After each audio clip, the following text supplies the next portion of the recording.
Hello, it's day 13 of the 30-day Bible study challenge. We are in 1 Timothy 3, verses 2 and 3. So if you haven't read that, go ahead and do that. We are covering this whole section in different videos. It's 1 Timothy 3, 1 through 7 is the whole section talking about overseers or elders. And so we did the first verse yesterday and breaking up it into several different days because there's a lot of really good stuff in this passage and a lot of stuff that if I tried to do it in one video, I just couldn't get it all in, or it'd be really long. So let's start in verse 2. Now the overseer is to be above reproach, faithful to his wife, temperate, self-controlled, respectable, hospitable, able to teach, not given to drunkenness, not violent, but gentle, not quarrelsome, not a lover of money. All right, so this section is describing of what an overseer, or it was also translated for a long time as bishop.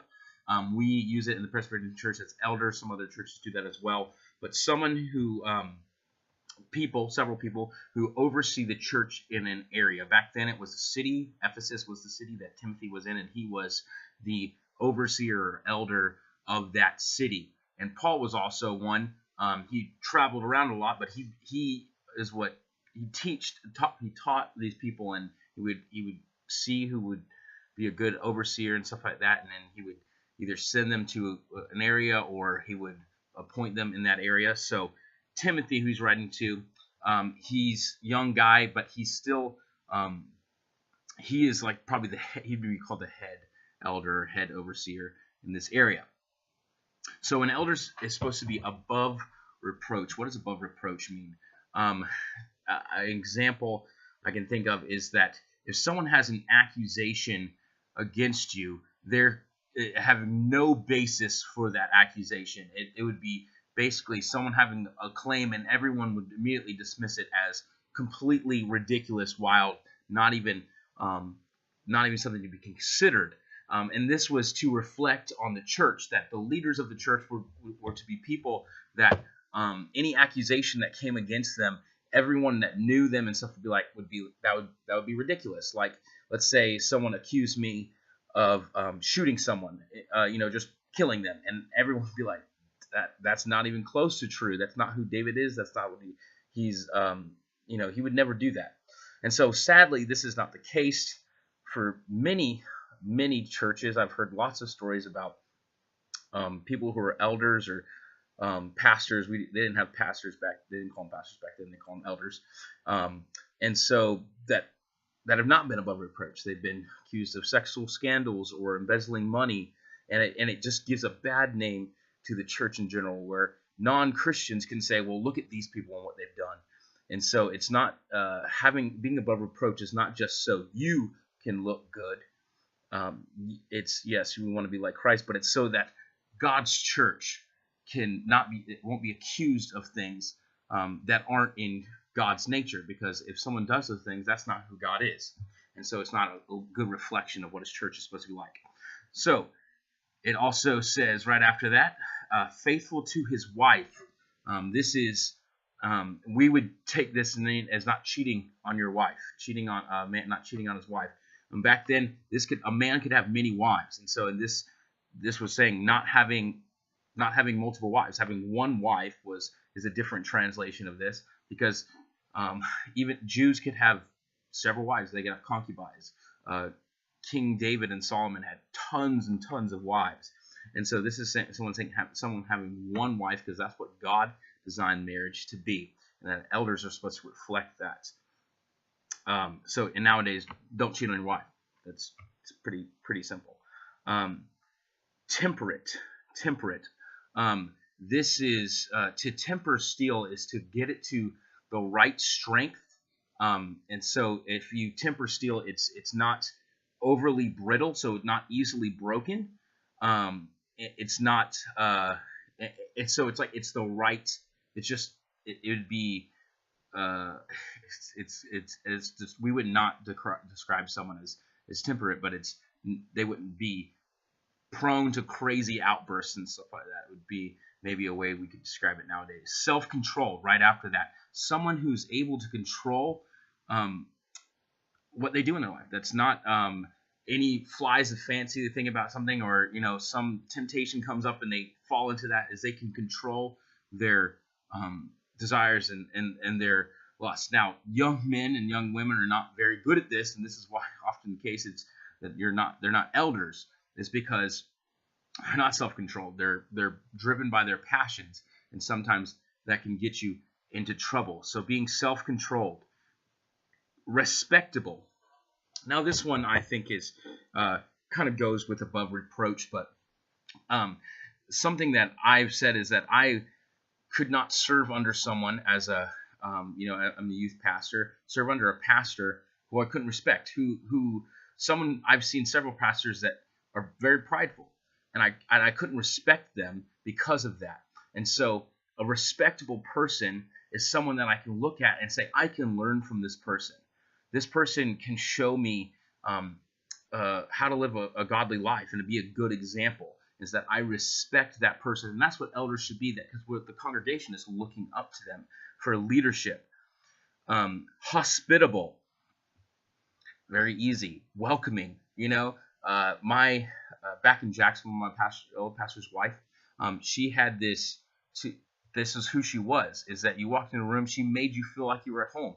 She was like, "Oh, we got snacks over here. Oh man, how are you doing?" She just made you feel like when you were in her house that it was your house, and you just like felt comfortable. And that's hospitable. Is that when people come into our church, they need to feel like this is a place that it's safe, it's comfortable, and not that we won't challenge them, but that we're going to love them. And then the last part of this verse 2, is able to teach.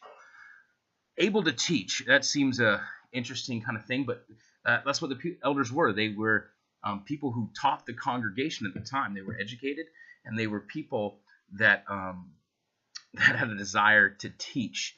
We talk about Timothy as the pastor. He was an elder, and that's what they did. And so an elder is supposed to be teaching people in the congregation the way to live, the way to follow Christ.